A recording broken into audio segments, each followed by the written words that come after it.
So how are you going to pass that real estate exam? Well, you're going to do it by doing lots of questions, and of course, learning that vocabulary before everything else. It's a new language of real estate that you must learn the language in order to understand all the questions and the answers and figure out what they're asking you. Okay, so I just spoke to a student that just passed, and he said he did all the vocabulary videos. That is awesome. And that's what he studied predominantly. So for anybody watching the replay, this class is designed to let students participate during the class and type in the answer so you can fast forward in between questions. And this is Wow Lily Hendy coming to you from San Antonio, Texas with YouTube Agent Prep. So let's get with it. Continuing from Saturday. Oh, let me share the screen. We're starting out with question 1051 on the national. We're doing national questions first and then Texas State. Good evening, Fabiola. Thanks for joining us. Everybody on here, say hello so that we know who's here.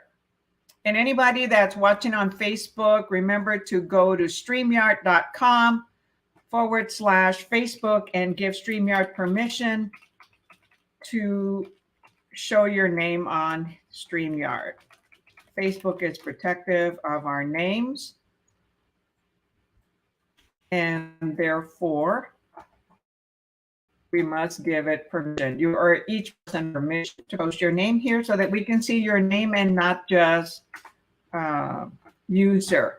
All right, so Lisbeth is on Facebook today. Something must have happened with YouTube. Okay. So how you doing, Lisbeth? So let's get going with question 1051.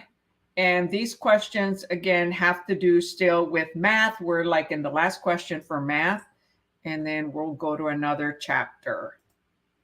Okay, the question here, these are math word problems. So it's important to, hi, Cindy. Yeah, she is driving. Hi, Miss Leanable. I said, I love this. Leanable, Lena Tuable, Lena Tuable. Yes, it's good to see everybody here. All right, so with word problems, okay, understand what they're asking, break the question down, and write down, during the exam, you'll write down. Sometimes you can visually get the answer by following what they're asking and then evaluating the answer compared to the question that they're asking. And then we did go over some strategy on Saturday. If you have similar questions that have the same letter answer prior to this one, then typically they'll have 3 or 4 questions that have the same letter answer. We've detected that on some of the exams. So the Uptons carry a $140,000 property insurance policy, which covers 75% of the replacement cost of their insurable property. Okay, so it only covers 75% of any damage when it's insured up to $140,000. And the house is valued at $190,000. They do have an 80% co-insurance, or a little bit more requirement in the policy. If the family incurs $150,000 loss, what, if any amount, will the Uptons cover? Recover, pardon me, not cover. The insurance is who's going to cover it. All right. So we've got a value. Okay. They have $140,000 that they carry. Now the insurance, the family incurs $150,000 loss. Okay. So the insurance that they have, well, let me get the, what do I have here? Let me get a whiteboard. I use a Zoom whiteboard.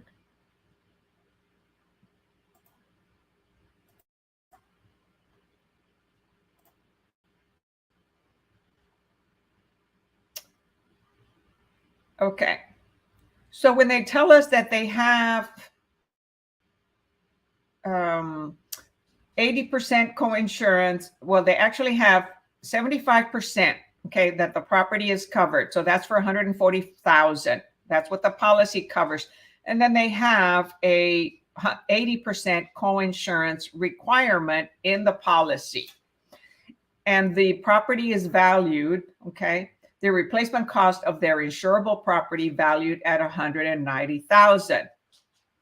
So we have to, okay, we did one of these problems, I think, on Saturday. Okay, so the percent of insurable property value carried divided by the replacement. So it's 75. So let's look at the number here. So we have the insurance policy 0.75. So it says 140,000 property insurance policy, which covers 75% of the replacement cost of their insurable property, which is valued at 190. So their home is valued at 1. And then they have an 80% co-insurance requirement in the policy. So we have 0.75 divided by the co-insurance, by the co-insurance, okay, times the loss. So they lost $150, $150,000. Okay, put your units in.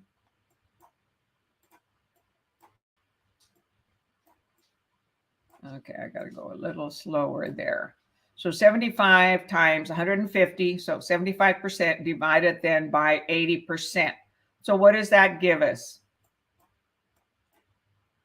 So this is times, it's not plus, okay? Times, it looks like a plus. So what does that give us? So you've got 75% of 150, right? And they divide it by 80%.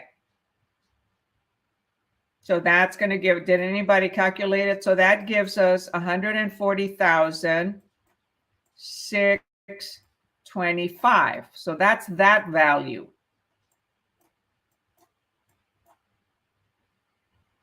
However, the face value of the policy is only 140,000. So the maximum that this family can get is 140,000. So that answer here is C, right? Because the policy says their insurance policy coverage covers, I mean, they carry 140,000 property insurance policy. So they don't have a 100% full coverage. Okay, they just have 75% coverage.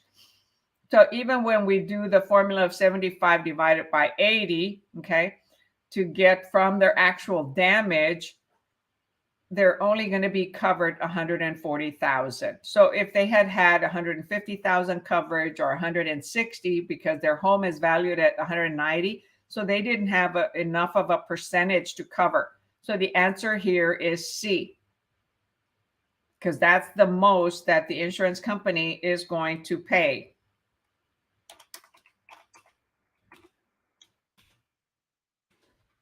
Did y'all get that? So the amount that they need is $625 more, but they're only going to get covered 140,000. So hey, they probably have a deductible. Luckily, it's going to cover the majority. 625,000. It's not bad. So the answer is C. So the 140,625 was the ratio of 75 over 80. So the insurance has a core insurance of 80% requirement. Okay, so if they had had 80% coverage divided by 80%, that would be 1 times 150. Their cost would have been 150, and they still would only get 140. So let me see. So here's a comment here. Cindy, I started thinking that it was C, but when you started working the problem, I figured I was, go with your first, Miss Cindy. Okay, so I was showing you based on how the problem is calculated. Okay, so the formula, the formula here is,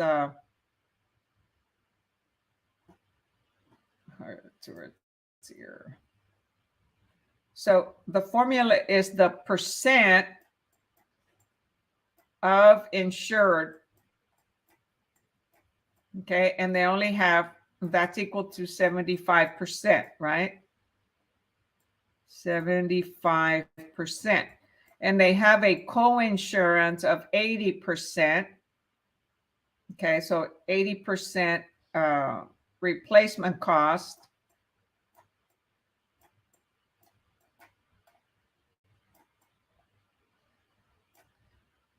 So you've got that divided by 80. Okay, that's basically what I wrote there. Okay, and that you multiply by the damage, okay, of 150. So they actually end up getting, it costs them a little bit more, okay, than 140,000. So their damage is 150,000. So the insurance is only going to cover 140 because they only had 75% coverage and the co-insurance of 80%. So it's unfortunate. So the insurance only covers 140, so they've got to put 10,000 in to cover their property. So hi, Inga, nice to have you here. So Inga, I would go to StreamYard.com, okay, and give StreamYard permission to post your name here. It takes just 15 seconds, 30 seconds. Go to that link right there that I just posted on Facebook and agree to give StreamYard permission or Facebook permission to post your name here, okay? That way you can watch it. We can see your name. And actually, I would greatly appreciate it if you would watch on YouTube instead of on Facebook. But it's okay. Either way you do it is fine. It just gives me more analytics when you watch on YouTube. Okay, so that was the end of that. All right, and that is state. So we're going to go over some more national questions.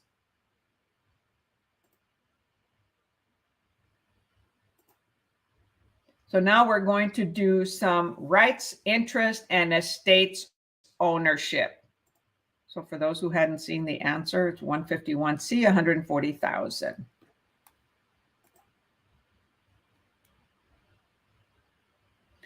All right. So, and you know what? On the description, I think I wrote down the wrong page numbers and the wrong question starting. So I'll correct that after class so that the right questions, I copied and pasted the wrong information.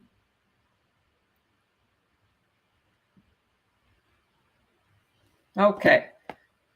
So rights, interest, and estates, interest and estates and ownership. So what kind of rights does a person have, you know, with a certain type of ownership, right? They have four different types of ownerships, right? We have severalty, tenants by the tenants in common, tenants by the entirety, and joint tenancy, right? So what kind of interest do they have in the estate, the types of ownership, and the rights that they have with each type of ownership?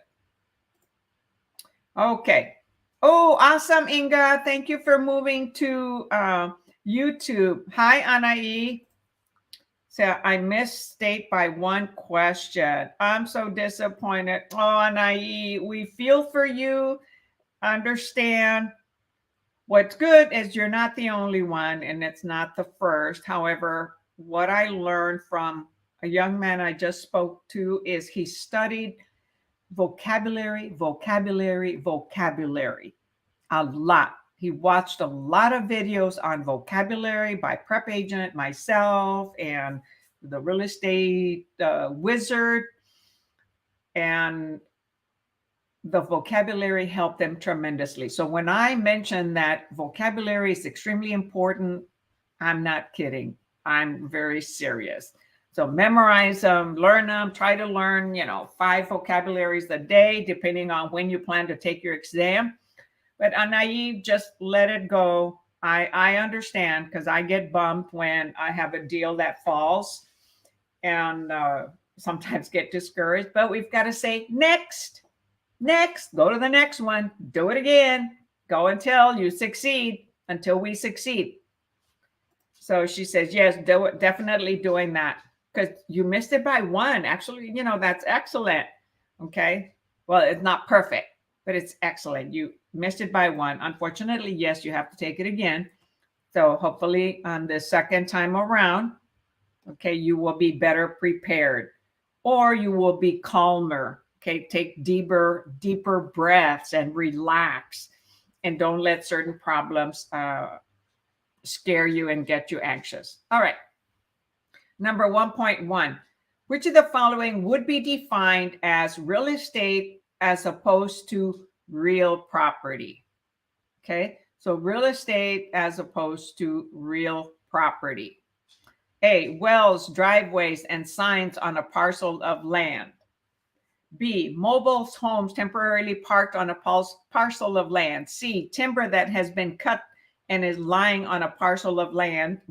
D, business equipment an owner or tenant has placed on a parcel of land. So what is defined as real estate? You have an interest in property, okay, as opposed to real property. Type your answer in the chat.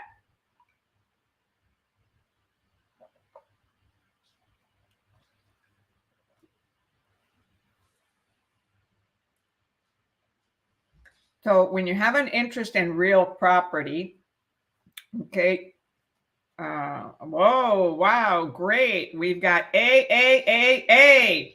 Yes. What do you say? Acceptable, or apples, or what? I guess acceptable, right? And so you've got all A. Yes, it is wells, driveways, and signs on a parcel of land. So the legal concept of real estate encompasses the land and all the man-made structures that are permanently attached to the land, right? Everything above the land, and even everything that, like plumbing and anything that's dug into the land. And so permanently, it refers primarily to one's intention in attaching the item. So how is the wells, the driveways, the signs, the fences, and all that, how are they attached to the property? So obviously, very few, if any, man-made structures can be permanently attached to the land in the literal sense. So the man-made structures, a house, a garage, you have concrete. So they're considered a part of the land, right? They're considered attached, but certain other man-made structures are not.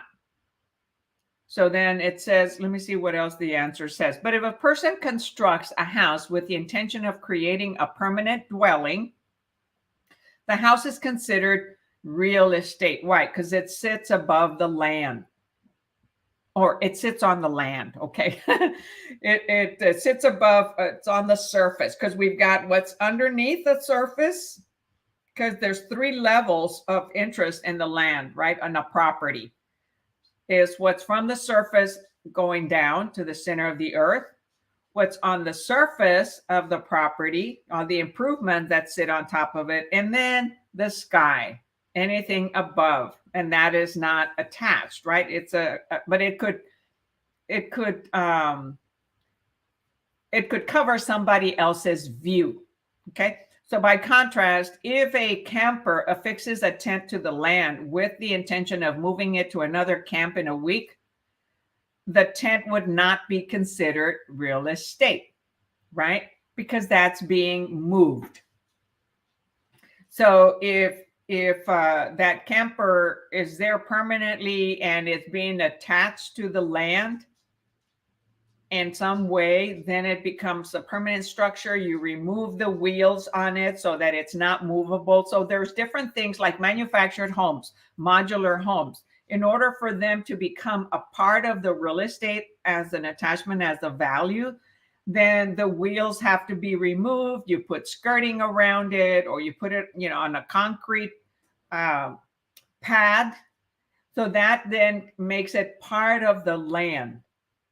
If the manufactured home is just sitting on top and it's on wheels, then it can be moved. It has its own, what do you call it? ID number, its own title, like a car. A car has a title, it's movable. If a manufactured home can be picked up and moved because it's still on wheels, then it has its own title and it's separate from the land. Okay, so anything above from the surface up, wells, driveway. Well, the wells are also, dug in the land, but it's an improvement. Driveway, signs, anything else that sits on farms. That's the difference between real estate and real property. Real property is the land, right? So you all did awesome. So hi, Simon. Simon says, you're a realtor. I forget, you're a realtor in Canada or somewhere else. I forget where you're from, but I think I looked you up, or on Facebook. So 1 is A. So did y'all get that? You see how it says mobile homes temporarily parked on a parcel of land? No. Okay. That's personal property. It has a title. Okay. It's like our car. It's a personal type. Timber that used to be part of the land, but it was cut down. Now it sits on the surface. Then that's personal property. Business equipment, that's personal property. Okay. Number 2. Which of the following would be considered a property improvement?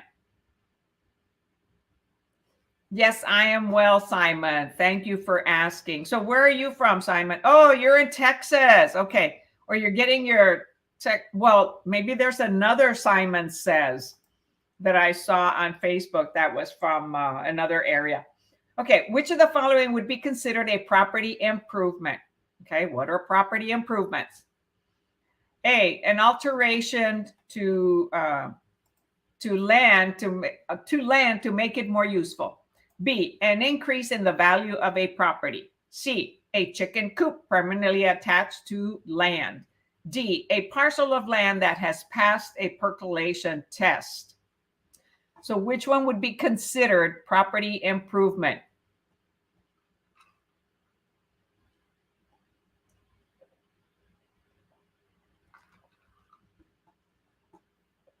Okay, so far we've got 2CC. Oui, monsieur. So hopefully you're going to take your exam and pass those exams, Simon. So I wish you the best, okay? Like my thumbnail says, ask, believe, easy exam. I got to throw out some positive mindset to you all and say, instead of putting thumbnails, toughest exam ever, right? Nah, believe it's the easiest exam. I've had students say they got a really easy exam. So that is awesome. So it does happen.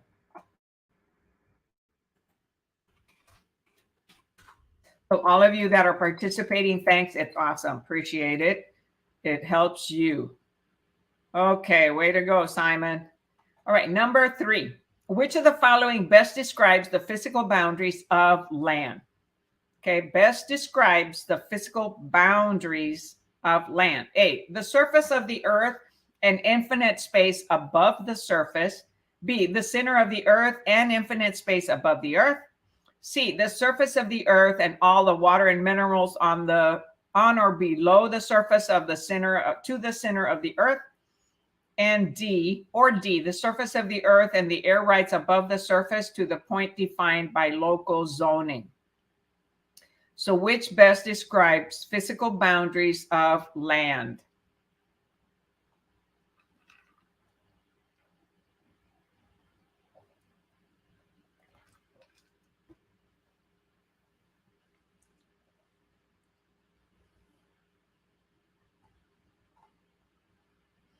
Okay, number 3. No, I would take another attempt. It is not C.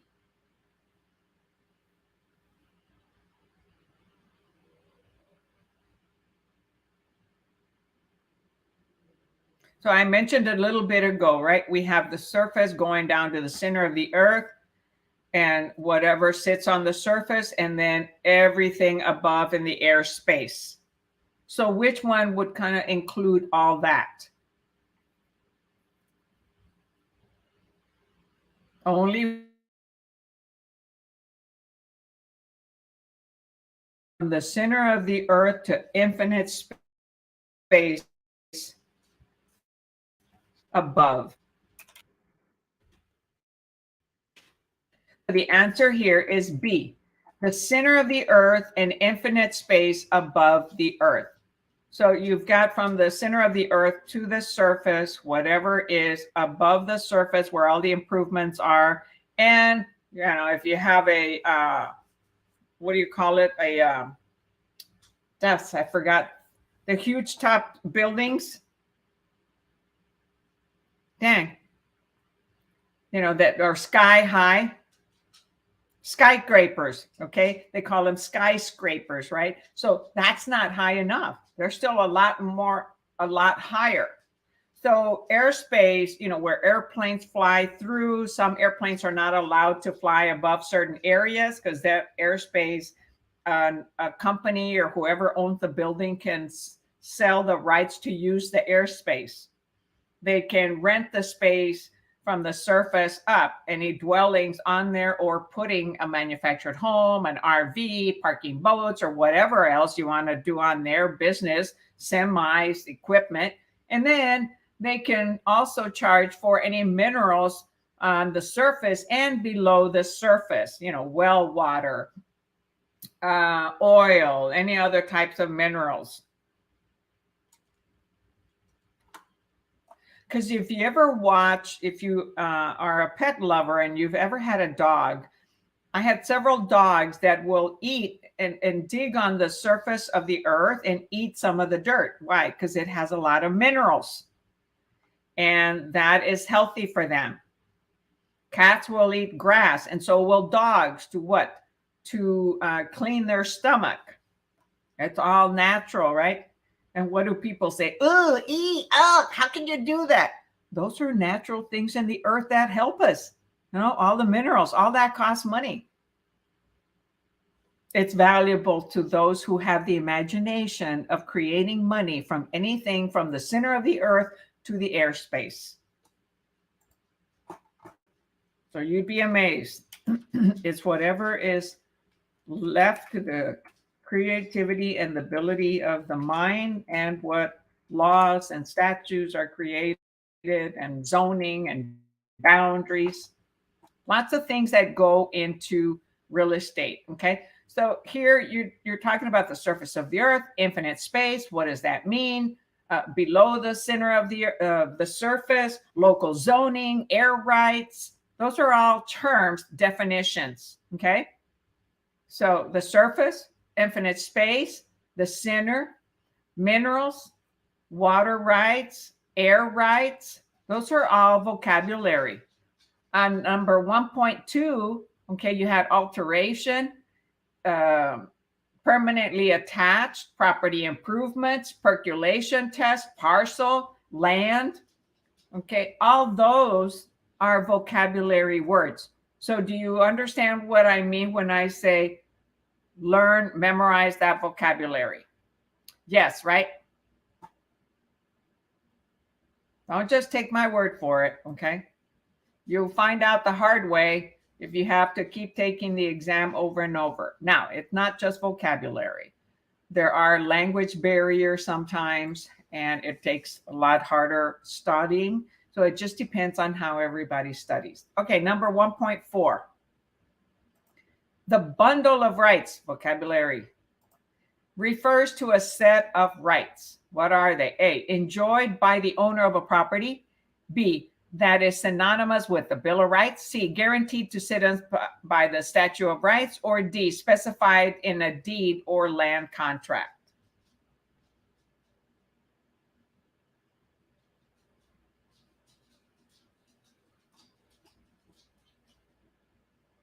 So the bundle of rights, it doesn't have to, it refers to a set of rights and who has those rights when you are a property owner.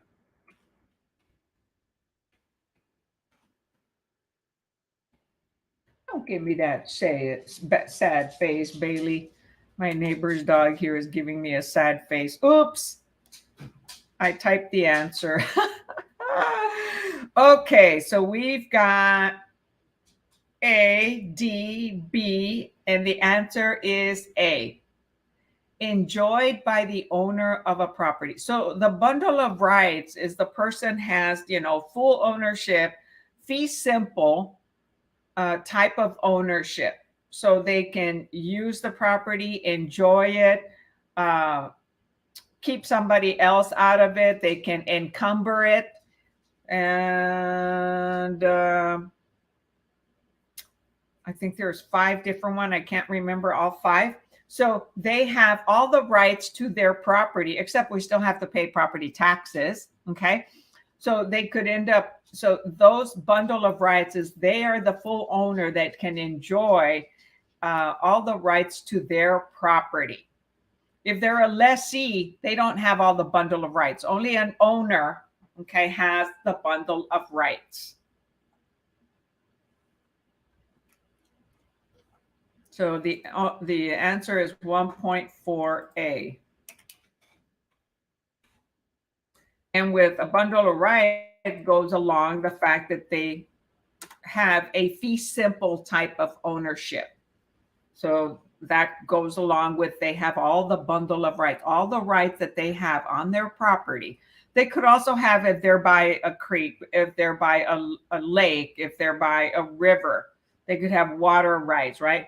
Littoral rights or riparian rights, irrigation water rights.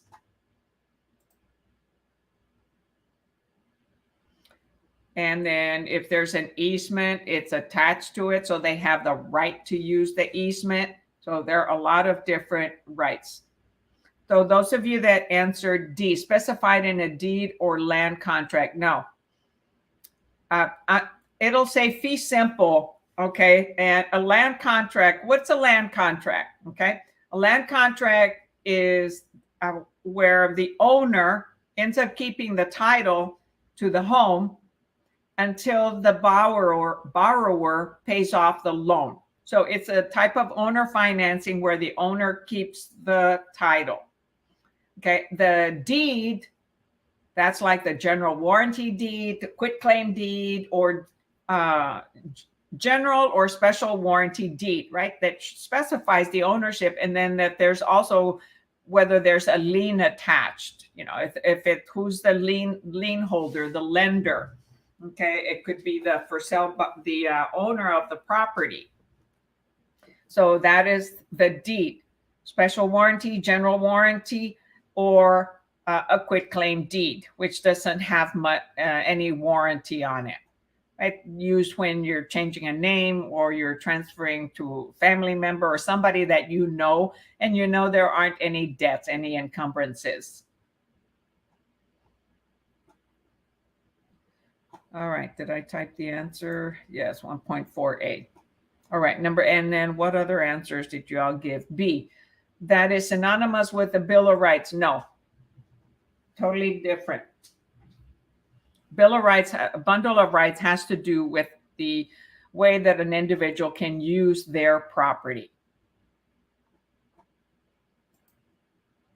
Now, if you're on the out of the country and you don't have many neighbors, hey man, you can play the music loud as you can be. You can scream or anything you want.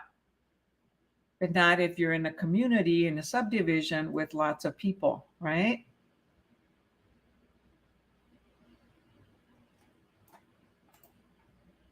So go back and study the bundle of rights vocabulary. Number 15, which of the following best describes the legal concept of personal property? What is personal property? Okay, legal concept. So it says which one best describes. There could be more than one answer, but which one is the best described Answer. A, any item which is acquired in a fee simple sale transaction. B, any item of property that is not definable as real property.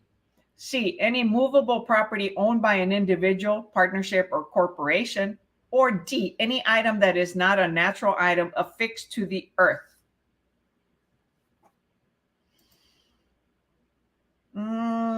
It is not C.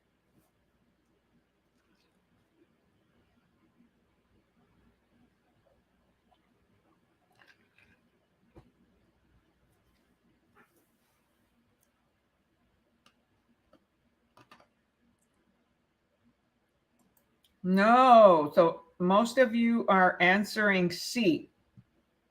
So personal property is any item, B, any item of property that is not definable as real property. Okay, anything you can move that is not affixed, that is not attached, okay, is considered personal property.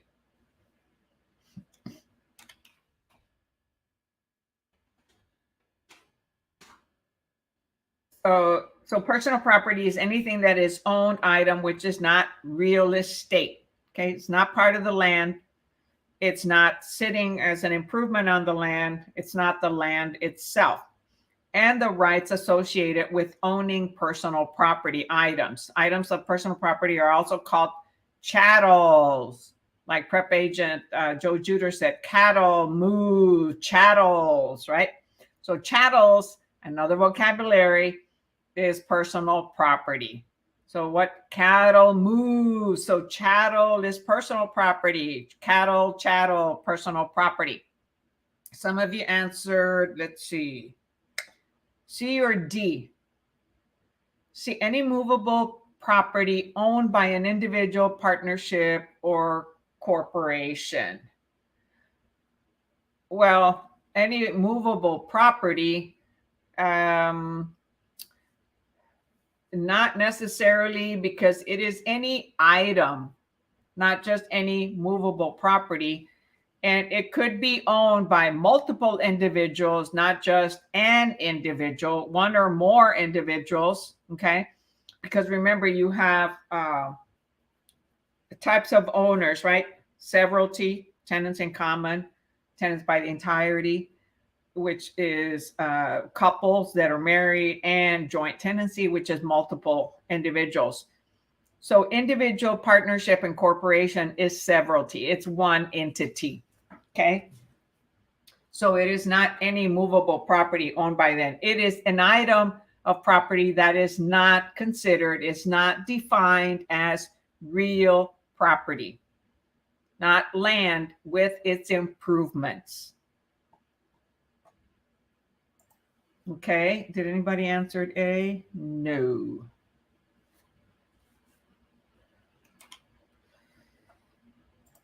Hi, Delta.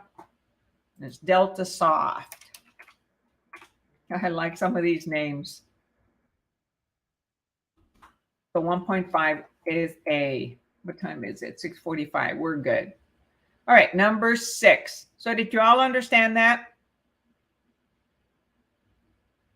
So personal property, anything, any item that you can remove, that you can move, that is not real property.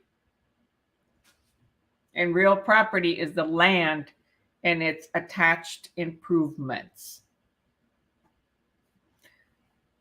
Number 6, the right to encumber a property means that the owner can, so what is encumber? Okay. The right to encumber a property means that the owner can do what? A, sell the property to an encumbered party. B, pledge the property as collateral for debt. C, lease the property. Or D, assign the bundle of rights to another. So the right to encumber a property means that the owner can do what? What is encumber? So we got a midnight, what? The Midnight Scoop. Hi. Not sure who that is, but Midnight Scoop. That's an interesting name. Okay, so what does encumbering mean to an owner?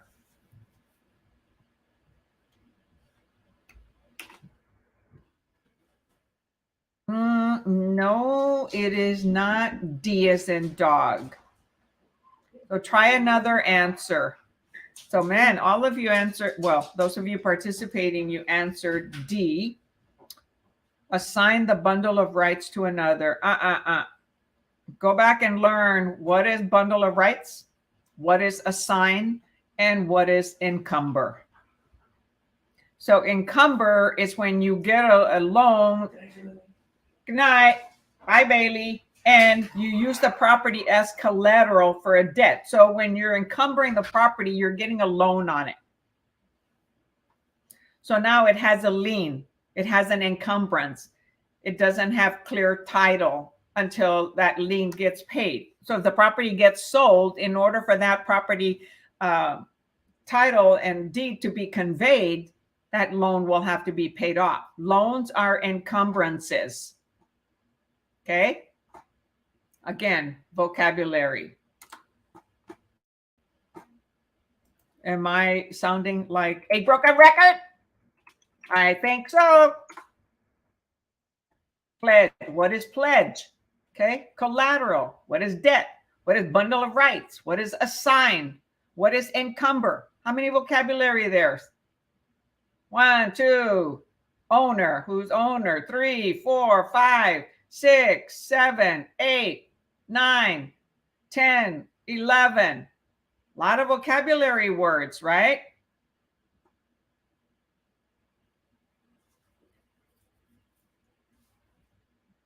Yeah, an easement goes with the land if it's recorded.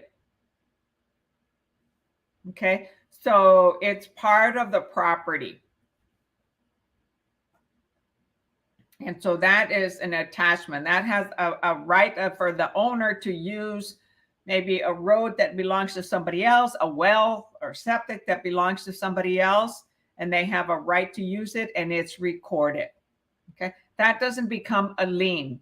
That is not a pledge, okay, on the property. If they don't have it recorded, then they're going to lose that right, okay, when they sell it and the other owner won't. So maybe they have the use of a road temporarily from another owner. Well, if it's not a recorded easement for their current use, it doesn't go with the land. A recorded easement stays with the land. So go back and look up encumbrance.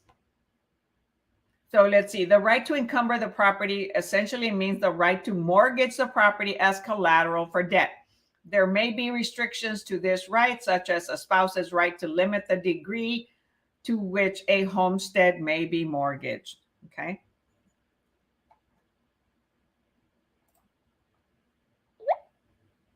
Encumbrances are liens.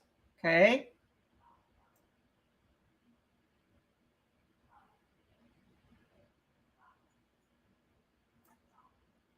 Come on, move.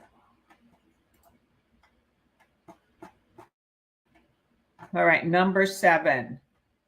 A property owner leases 60 acres of agriculture land for a renewable period of 5 years. So leases 60 acres of agriculture land for a renewable period of 5 years. So what does that mean?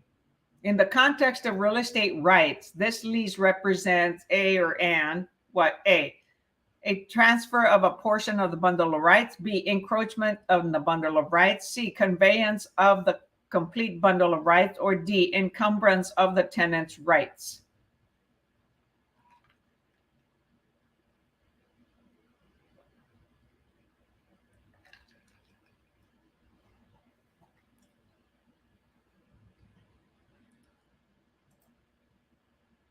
Well, it depends on the type of easement.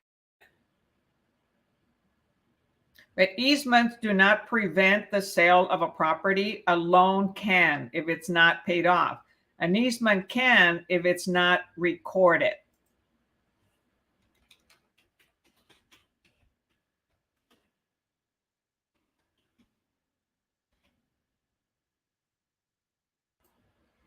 So you have to, so it depends on how the easement is part of the property. If it is recorded, then it goes with the land. So yes, easements can be considered encumbrances, okay, that affect who owns what or on a piece of land. So is it a road? Is it a well? Is it a septic? Is it a barn? Or what is it? Okay, is it a fence? Okay, so typically an easement on a property means that the land belongs to the homeowner, but another party has been granted permission, okay, to also use or place something on the property. As long as it's recorded, okay, it is conveyed. It goes with the land. Okay? It's a different type of an encumbrance because a lien has to be paid off. A lien are recorded and it's an encumbrance, and it has to be paid off before a property can be conveyed. But an easement goes with the land. So that doesn't prevent the sale of the land unless the easement is not recorded and the new owner is not going to get the use of the well or the use of the driveway. Then it's a problem. Okay, then it becomes a negative encumbrance. So what is it on 7? What is a property owner leases 60 acres for a renewable 5 years? So they'll lease it for 5 years and it can be renewed again for 5 years. So what in that context, what does this lease represent? So if you're renting a house, if you're renting an apartment, or you're renting a piece of land to put an RV on it, your semis, your boats, anything that you want to put on it, you know, a manufactured home, you don't own it, but you're leasing it. So it allows you certain what? Bundle of rights. The bundle of right to use, okay, and possess and to enjoy. Oh, that was the other one. Possess. The right to use, possess, enjoy, encumber, and eliminate people from coming in. Prevent people from coming in. So the answer is A. You're not conveying any bundle of rights. You are transferring a portion of the bundle of rights for that 5-year period. And that's the right to use and enjoy, okay, and possess. Once the 5 years is over, they no longer can enjoy it, use it, possess it. It goes back to the owner. So the owner has the full bundle of rights except when they lease it. They have to respect the rights of the lessee. They can't go in there and say, hey, I want my land back. You need to get out of here. A legal process has to be followed. So we had answers A, which is correct. We had answer D and C. It is not a conveyance of the complete bundle of rights. No, you're dealing with lease. A lease doesn't convey all bundle of rights. It doesn't convey the title ownership to that property. When a property is sold, the owner conveys by signing the deed to the borrower to release that deed from their name to transfer, to convey to the new owner. It only transfers a portion of the bundle of rights. Enjoy. They can't even encumber it, which means the lessees cannot take a loan on their land because it's not theirs. They can use it. They can plant crop. They can rotate it. They can drill it. They can, well, not drill it because that would be taking the minerals. And so once they're, you know, a farmer leases lands every year and they pay a certain amount, like $100 per acre in some areas, okay, in South Texas, where I was selling a lot of land for my owners. So they have the rights to use it, enjoy it, okay, and possess it. And the owner can't go in there and disturb them without a particular right that maybe the owner, the lessee has violated. Y'all get that? None of you answered A. Well, yeah, Delta answered A. So go back in and read, study encumbrances, easements, okay, liens, bundle of rights, lessees, what are their rights?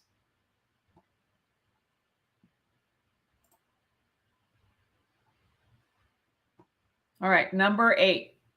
See, some people don't like to buy land that has easements. Yes, that's an encumbrance. And they went, no, man, I don't want to share a driveway. No, I don't want to share a well. I don't want to share a septic, or I don't want to share a fence. It becomes an issue in case they don't get along with the neighbor, because when there is an easement or use of something like a driveway, they both have mutual responsibility for maintenance and repair and cleaning. And the same with a well or a septic. And that's more common out in the country, okay, where there's a lot of land.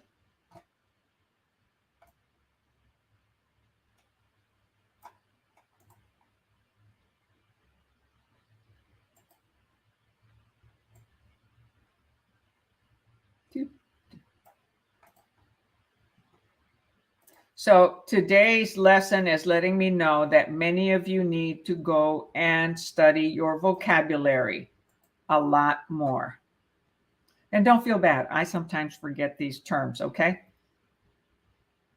Because why? I don't use them every day, okay? All right, number 8. A homeowner is very upset over a drone that a neighbor flies over their house. He takes his case to court to end this possible violation of rights. Does he have a case, and on what basis? A, no, the neighbor is not physically on his property. B, no, the drone is in the air, so he cannot exercise any surface rights. C, yes, the owner has the right to stop encroachments. Or D, yes, the drones infringe on his air rights. So I talked about this a little bit, right? What did we talk about? From the center of the earth to the infinite airspace, right?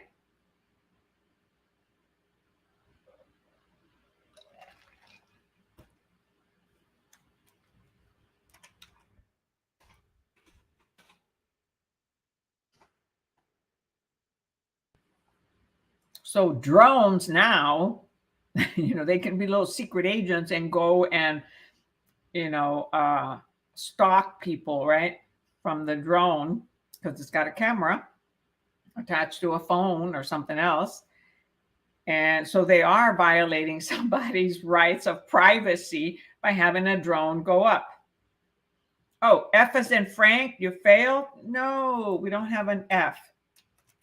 So the answer here is D. Yes, the drone infringes on their air rights. Yeah, okay, you changed it to D. Yes. Very good. So you all got that one. Awesome. All right, number 9. Littoral. What does littoral rights go along with? L for L and R for R, right? Riparian for R, littoral for L. Littoral rights apply to which of the following? A, boatable ponds entirely contained within the boundaries of an owner's property. B, streams and rivers. C, navigable lakes, seas, and oceans. D, navigable streams and rivers.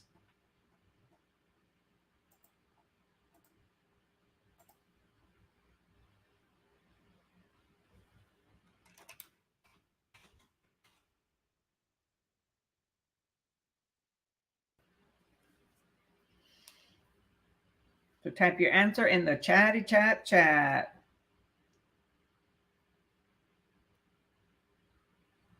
Oh, and by the way, for drones, there's now a lot of aviation rules for drones, okay? As to where they can, be flying, and whether they have to have a permit to fly a drone. Some of those drones are pretty big. Others are tiny. I have a tiny one, but I haven't used it a lot.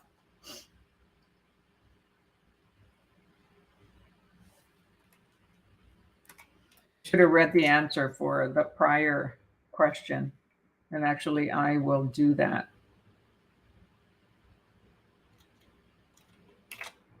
All right, number 1.9, the answer is C. Navigable lakes, seas, and oceans. So El Littoral goes along with lakes, standing water. And you're going to say, well, shoot, on oceans, you've got waves, right? But it's not a stream running, okay? It's the waves coming. And it can be standing still. So they are navigable lakes, seas, and oceans. And riparian rights, okay, goes with navigable streams and rivers, anything that is flowing and running from, left to right, downstream, upstream. Okay, I'm going to go back to the prior question that it said, so the answer was yes, the drones infringe on their rights. So it says here, the air rights apply to the space above surface boundaries of the parcel as delineated by imaginary vertical lines extending to infinity. Since the advent of aviation, property owners' air rights have been curtailed to allow aircraft to fly over one's properties, provided the overflights do not interfere with the owner's use and enjoyment of the property. Okay, remember, some of the bundle of rights are use and enjoyment of the property. The issue of violation of air rights for the benefit of air transportation is an ongoing battle between aircraft owners, airlines, airports, and nearby property owners. So laws keep getting stricter and stricter, okay, zoning restrictions having to do with individuals doing a lot of drones because there is a lot of use with them now. All right, number 10. Let's see.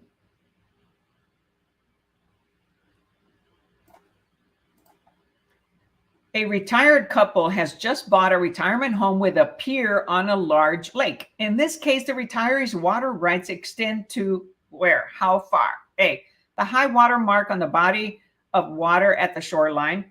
B, the low water mark of the body of water at the shoreline. C, the center of the lake. Or D, the end of the pier.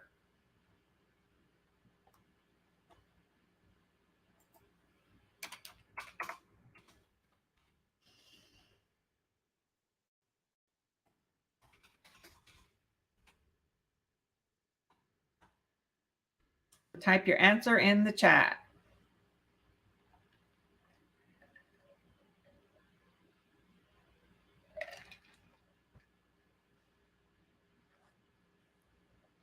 So far, we've got 10C and 10A.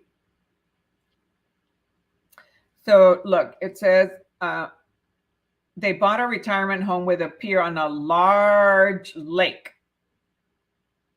Okay.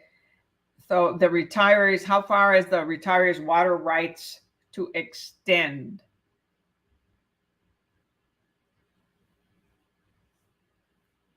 So number 10, okay, the answer is A, the high water mark of the body of water at the shoreline. Okay, so that's, so they bought a retirement home with a pier on a large lake. It doesn't go to the center. Sometimes for the center, it's more like for creeks, okay, or small ravines, narrow rivers. They could go to the middle of the creek.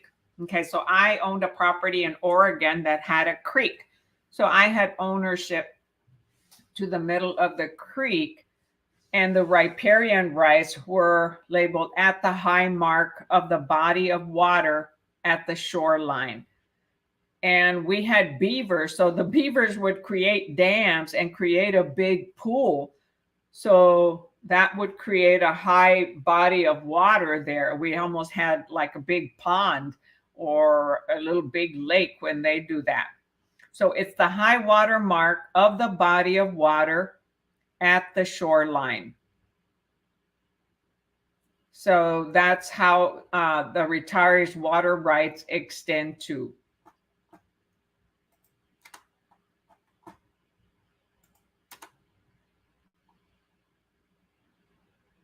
So let's say the watermark, the water disappeared, okay, in the lake. Well, they're not going to end up owning to all that area where there's no water if it was low water mark of that lake, okay? Because then that would maybe even take over boundary lines with a neighbor. So the high water mark of the body of water at the shoreline. So they can usually have a stick there, like a ruler, a yardstick measuring that. And you'll see that sometimes in parks where there's a creek or a small river and there's a road going over it or a little bridge. Okay, so we're going to call that a day for national questions. We're going to move on to Texas state questions. So any questions before we move on to Texas state? So these were all national questions that apply to all 50 states. National questions are national questions for everyone.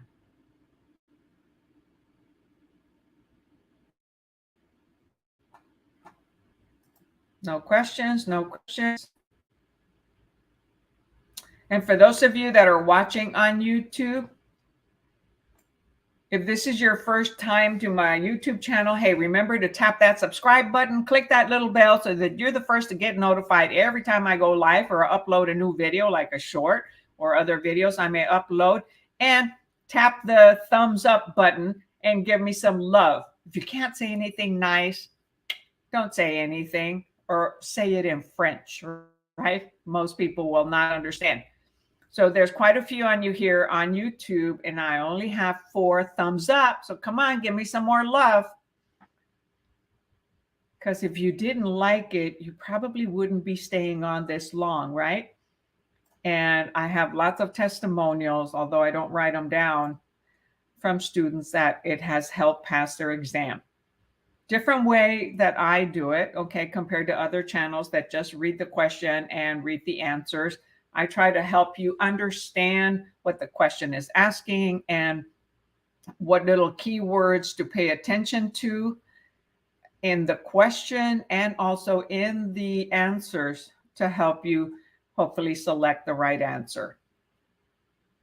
And then some of the strategies, and I didn't see it here on the national questions, that if you're guessing on some of the answers, you look at the 3 or 4 prior questions to see what answer they were, and then select based on if they were all A, then you select A.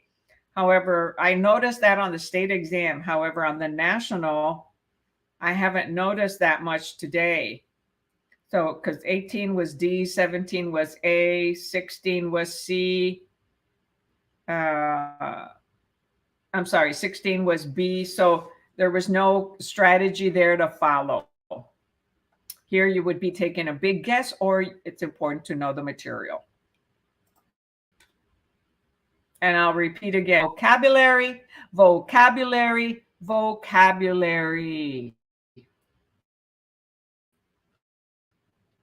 So the state we're going to go into for Texas State, and for those of you that are here on national, thank you so much for attending and see you next time. Or you can still stay on and learn again, some little strategies or things to pay attention on your state exam, even if the information is not the same. All right, here. So we are starting with, oh, before I do that, I'm going to favorite that page so that I remember it. All right, so on the Texas state level, we're going to start with test 11. Okay, and the book that we are using is this book, Texas Real Estate License Exam Prep, which is published in 26 states by these 4 authors, and 2 of them, that's father and son, Metling.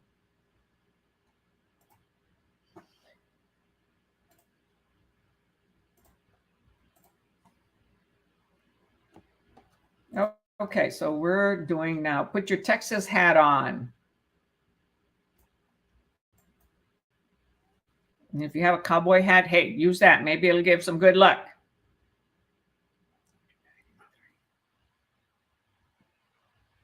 I got to get mine from down south. I have my hat in down south. Mm-hmm. Oops, wrong page. Hold on, let me get my act together here. I got to make sure I also have the correct answers in case I need to look at the answers. Okay, Texas Real Estate Commission, right? TREC. That's what we're dealing with here. All right, so who is that? Esther Estelle.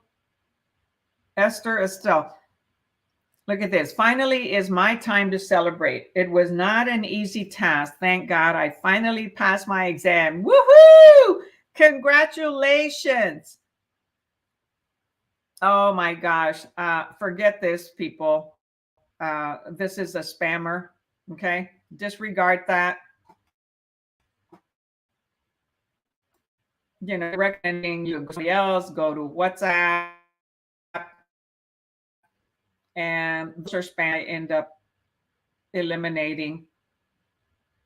So I hate that.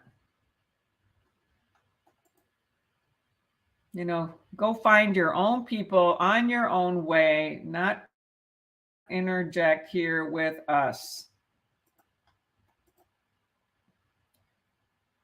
There are other people that are saying Mr. Marcus or some other woman, and now Mr. Charles, and they are just, Facebook and YouTube are having a lot of issues with this type of thing, which is sad. Because whenever I make another 20 or 30 make a comment, and they'll say, God bless you. We all need God's help. And you see how they use the word God in there? And that's pretty shitty.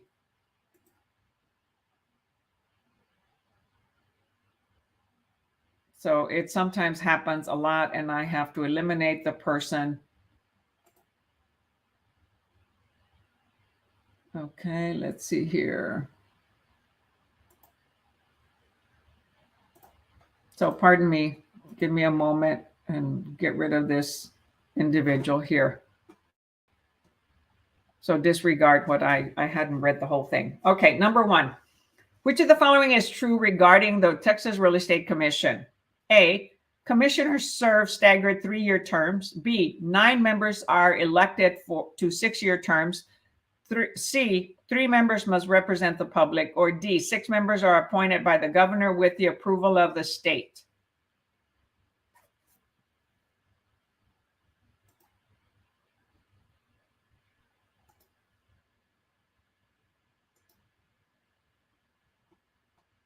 So type your answer in the chat. So how many, what is true regarding Texas Real Estate Commission?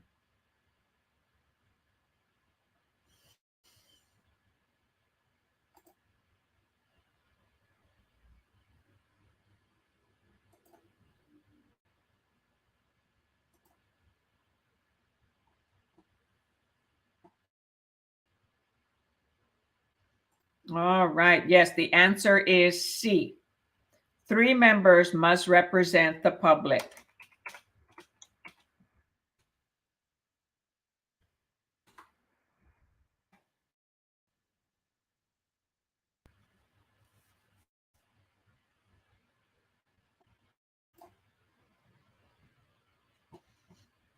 Okay, did everybody get it right? Yes. Very good. Okay, number 12. The TREC, Texas Real Estate Commission, is empowered to do what? A, enact laws to administer licensed law statutes. B, discipline violators of licensed laws. C, establish uniform standards of business practice, including market area delineation and commissions. Or D, impose incarceration sentences for flagrant violations of licensed law.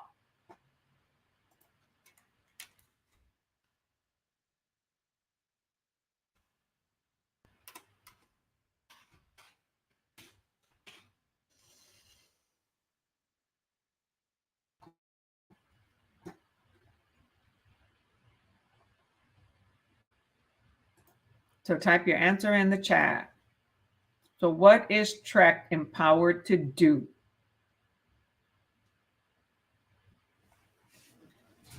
So you see, we have to abide by laws by the legislature, right?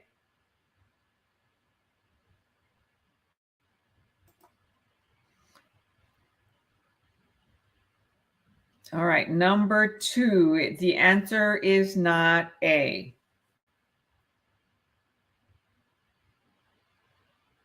So TREC disciplines violators of license laws. B.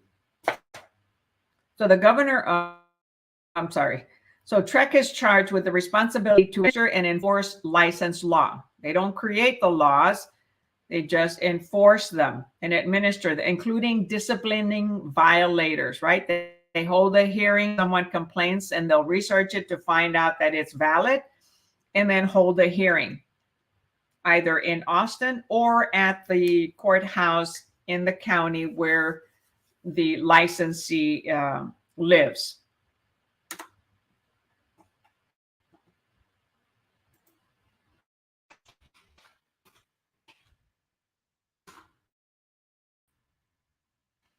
So we had answers of C and A. A says enact laws. No, TREC does not enact laws to administer license law statutes. It disciplines violators of license laws. And then someone answered C, establish uniform standards of business practice, including market area delineation and commissions. They do not deal with commissions or market area delineations, right? Remember, we're using contracts, promulgated contracts that are provided by TREC that were created by what? 6 attorneys, 6 brokers, and 1 civilian.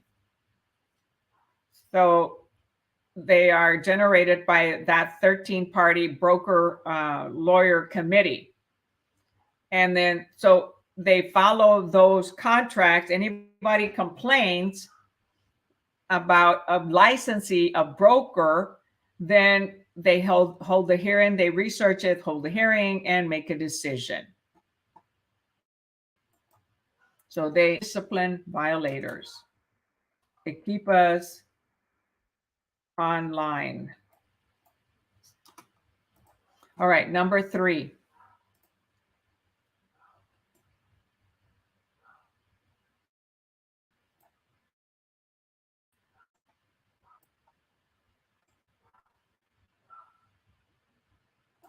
That's not my doggy. I don't have a doggy. Just I borrow my neighbor's dog. That's a little yappy doggy outside. I have my back door open. So if it's bothering anybody, let me know and I'll close the door.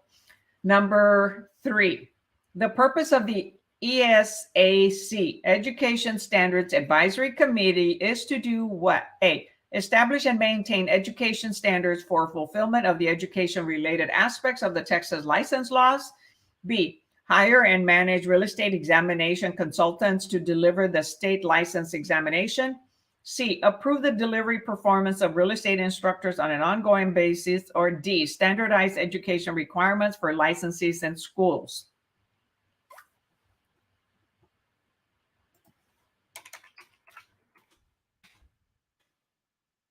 Type your answer in the chat.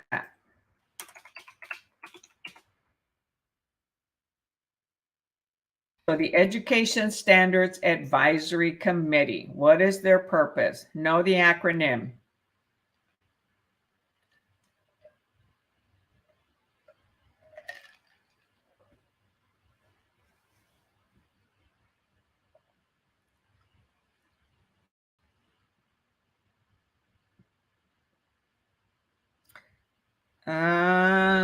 We've got different answers here.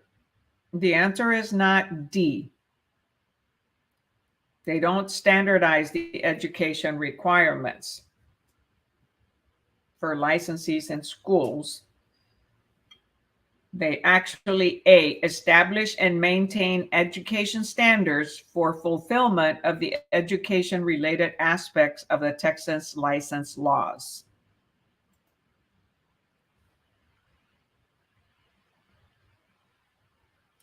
Because remember, we have a national portion of the exam, and that's not created by the Texas Real Estate Commission. So they are responsible, okay, for providing with us the and maintain education standards for Texas. So every state has their own commission that will do that. So it doesn't standardize education requirements. It establishes and maintains education standards for fulfillment of the education-related aspects of Texas license laws.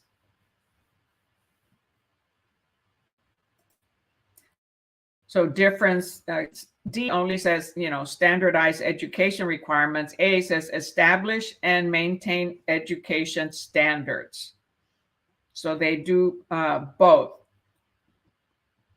They establish the education standards and they maintain them, okay, the education standards for us to take in the aspects of the Texas license law for the education requirements. Okay, number 4. In fulfilling its, well, let me see what else the answer says here. The ESAC operates in an advisory capacity to Texas Real Estate Commission. So the ESAE was the Education Standards Advisory Committee, right? So they're an advisory committee capacity to TREC, to establish specific guidelines and standards for teachers and schools in fulfilling education related licensing requirements. It cannot in itself establish license requirements, not does it serve to deliver and administer the license exams. Finally, while it may establish teaching standards, it does not literally audit delivery performances of instructors. So it can get catchy. Establish and maintain education standards. So the way they explain it here, they're in an advisory capacity to TREC, to establish specific guidelines and standards for the teachers and the schools, okay, in fulfilling education-related licensing requirements. Because they have to approve, right, all these schools that they're accredited, so that we are taking courses from accredited schools that have been examined by TREC. And again, it cannot in itself, so ESAC cannot in itself establish license requirement. They're the advisory board. Number 4, in fulfilling its regulatory role, Texas Real Estate Commission, known as TREC, is empowered to do what? A, convict licensees of misdemeanors or felonies. B, dissolve offending business entities such as real estate management companies. C, amend license laws if deemed to be illegal or unfair. Or D, impose fines as well as suspend or revoke licenses.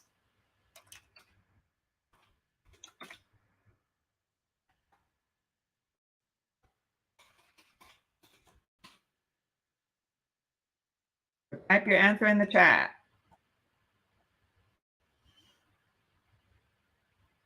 So far we got a D.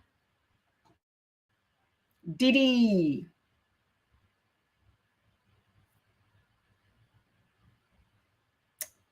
Hi, LeQuinn. Thanks for joining us. Yet the answer is D. Impose fines as well as suspend or revoke licenses, which would be licensees, right? Revoke licenses. All right, number 5. So the answer is, so TREC is empowered to impose fines as well as suspend or revoke licenses.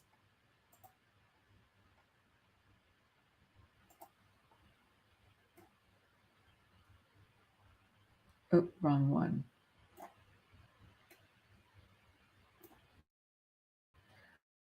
All right, number 5. If licensee suspension is upheld following a hearing, because remember, they're going to have a hearing to listen to it, to both sides of the party if they find that it's a valid complaint. A licensee suspicion is upheld following a hearing. The licensee, A, may appeal to the district court where the hearing was held. B, may appeal to the appellate court where the violation occurred. C, may sue in district court for injunctive relief. Or D, may not appeal the TREC's decision.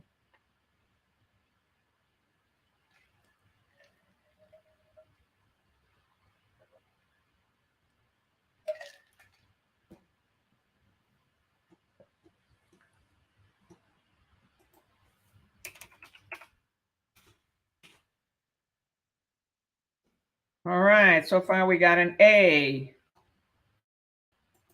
A is apple. Anybody else?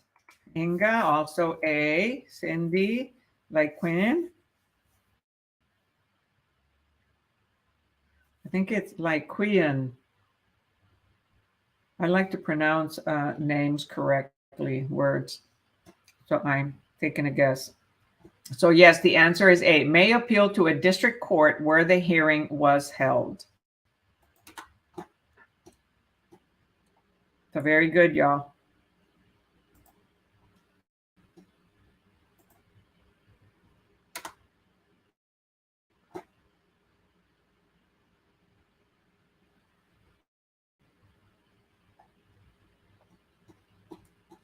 All right, number 6.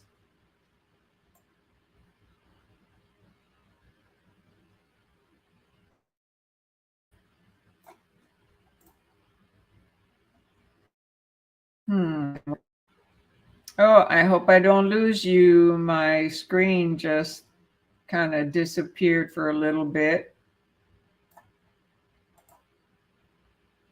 Okay, I think you all are still there. Oh, thank you. So yes, I did pronounce it right. Which of the following is true regarding the Texas Real Estate Recovery Trust Fund? A, licensees must prominently display Form 1-1 to consumers advising them of the importance of caveat emptor or let the buyer beware. B, licensees fund the trust account through fines and judgments issued by the TREC. C, the trust fund exists to assist licensees in financing payments of judgment to consumers. Or D, licensees must disclose to consumers that there is a trust fund in Texas to satisfy judgments and reimburse parties damages from the actions of licensees.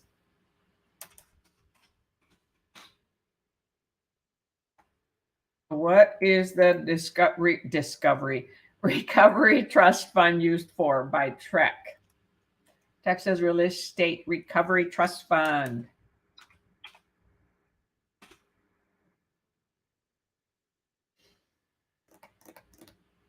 Come on. Type your answer in the chat.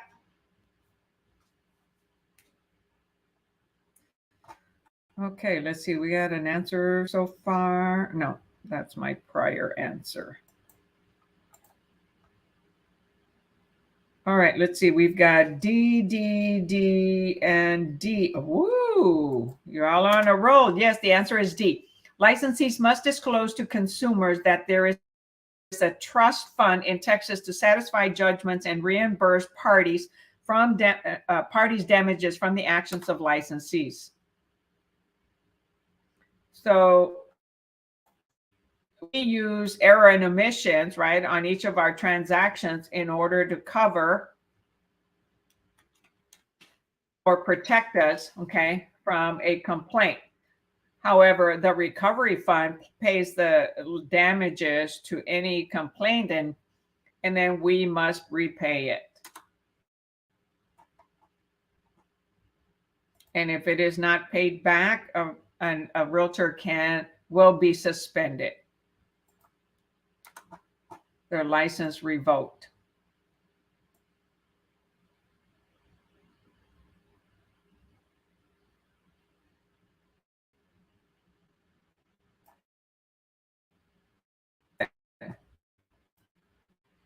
Which of the following is true regarding one's license status? A, sales agents who will be suspended must notify their broker in writing 3 days prior to the suspension. B, brokers who will be suspended must notify their sponsored agents of such an action within 7 days following the suspension. C, if a sales agent's license is suspended, the broker has 9 days to request a hearing. Or D, licensees with suspended licenses may continue paid advertising, but must immediately cease all other brokerage practices or practice.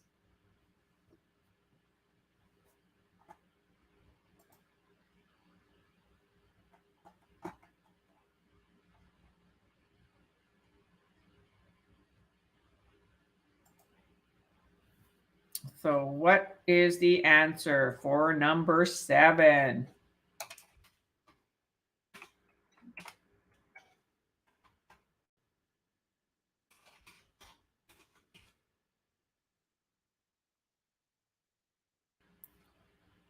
All right, so far we have A,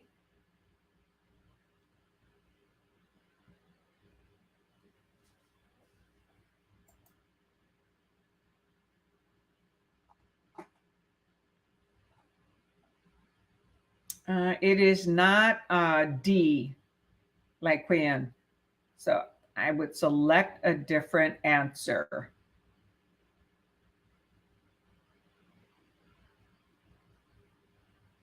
And yes, the answer is A.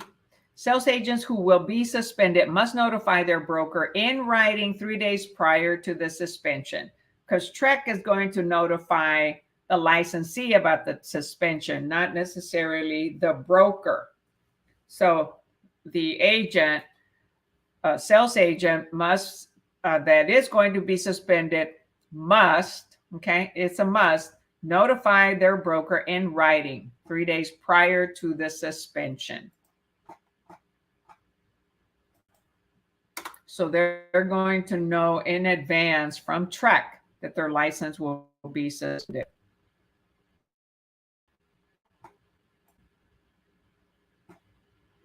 All right, number 8.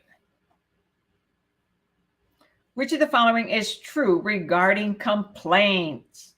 A, they must be filed within 4 years. B, they may not be conducted covertly without the knowledge of all parties. C, they are adjudicated in the order they were received. Or D, they must be investigated regardless of their apparent merit or lack of it.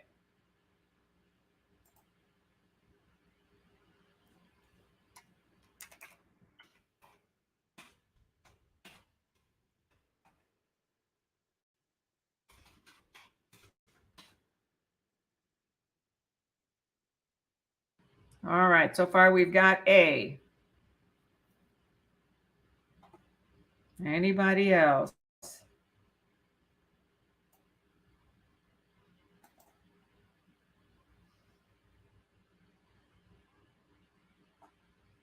And so far we're waiting for the answer. Those of you that are watching on YouTube, hey, go click that thumbs up. There's quite a few of you watching on YouTube. In fact, all of you are watching on YouTube, and I only have 5 likes, 5 people here. So come on, send me some more love. Send me love, love, love. Give me hugs. Give me smiles. Give me hugs. Give me a thumbs up. Yes, the answer is A. They must be filed within 4 years. So there's a 4-year limit, statute of limitation for someone who wants to complain on a licensee after a contract was consummated or any other complaint. It ends up having to be investigated by TREC before they pursue it. They don't just take every single complaint. There are people that love to complain about anything and everything, and it's not necessarily valid.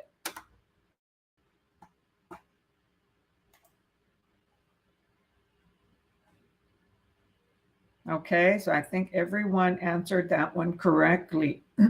Yes. Okay, so we'll do a couple more. We're going into now licensing regulations. Test number 12 in this book.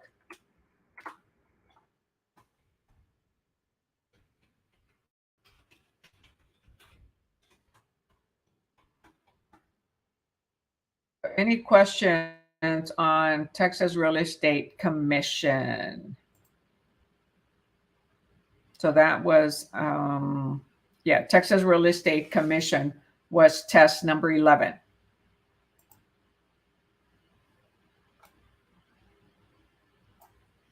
So licensing regulations, test number 12. Which of the following best defines a broker? A Texas resident who performs brokerage activities for compensation. B, a licensee who sells his or her own property. C, a person who performs brokerage activities for others for compensation. Or D, a residential licensee who manages salespeople.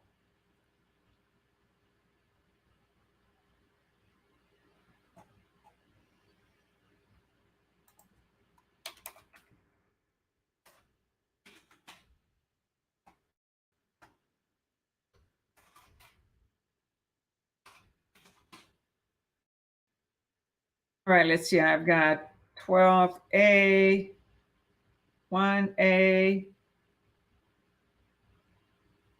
Ooh, it is not A.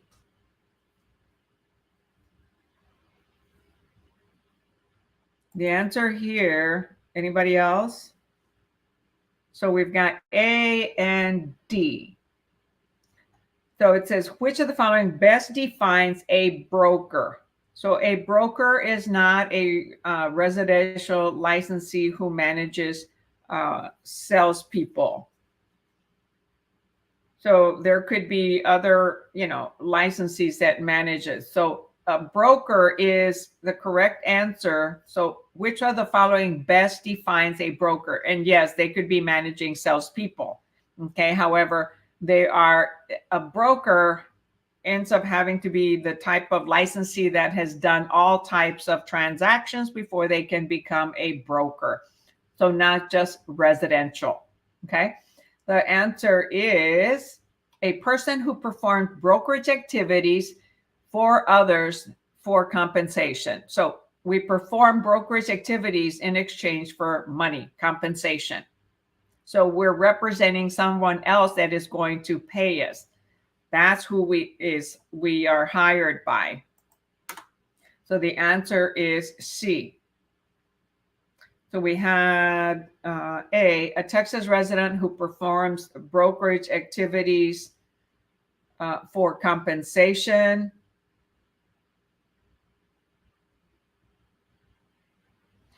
And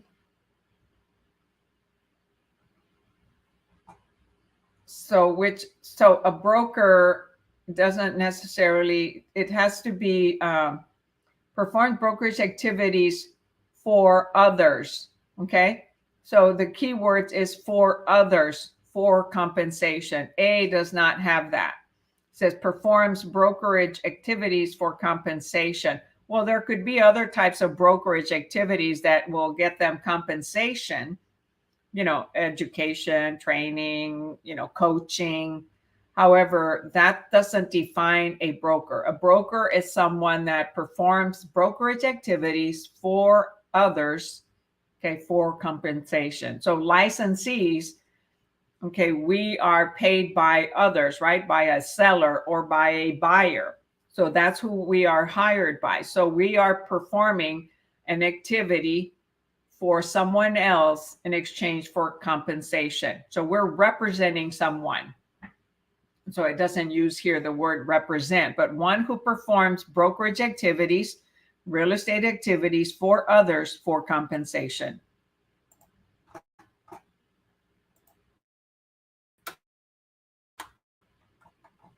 So, and D, it says residential licensee. So broker does all types of transactions. They have to have experience with all types of transactions.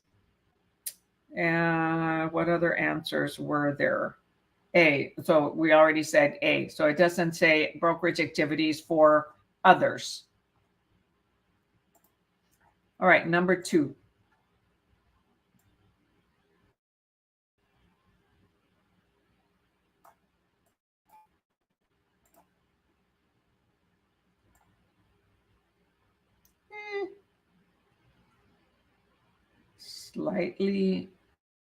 Slightly move and it doesn't work.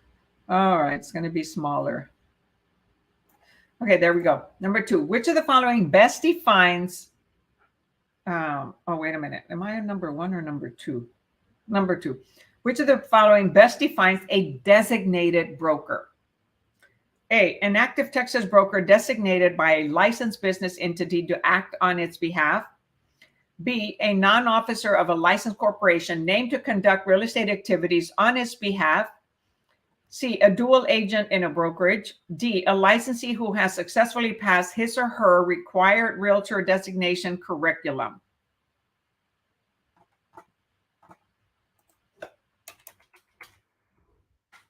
I will say it's not D, okay?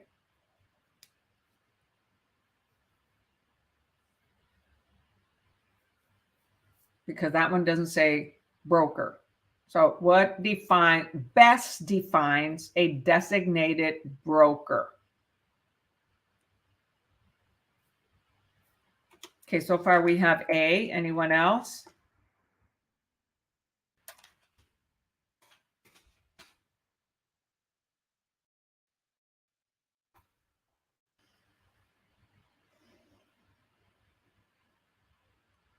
Anybody else? Anybody else? No, no, no. Yes, yes, yes, yes. Type your answer in the chat. So we've got 2 A's, 2 apples. And yes, the answer is A.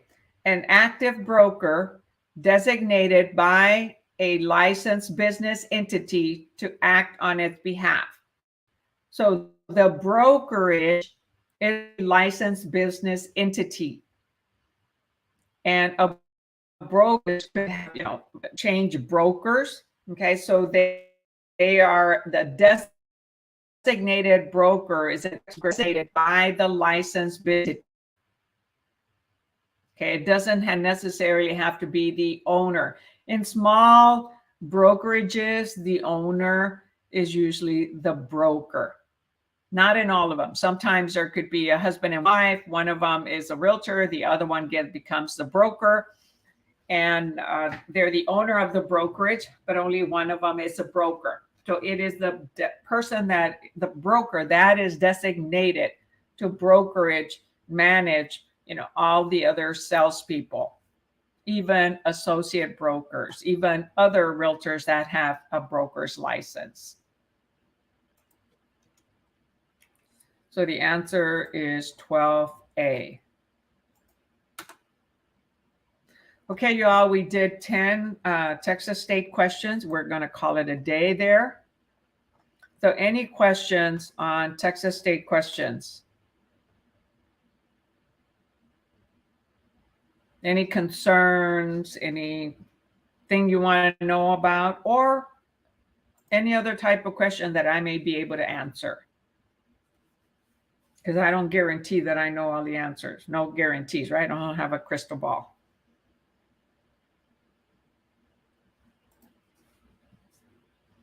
You're welcome, Cindy. So again, for anybody, if this is your first time to my channel, remember to subscribe. Tap that subscribe button, click that little bell so you're first to get notified every time I go live, and like this video if you find it useful and beneficial in helping you prepare for your exam. Again, study vocabulary, vocabulary, vocabulary, vocabulary. You're studying a new language, and a lot of times we miss these questions because of vocabulary. Not 100%, but that helps a lot. All right, y'all. So until next time, catch y'all later. That'll be Wednesday evening at 6 p.m.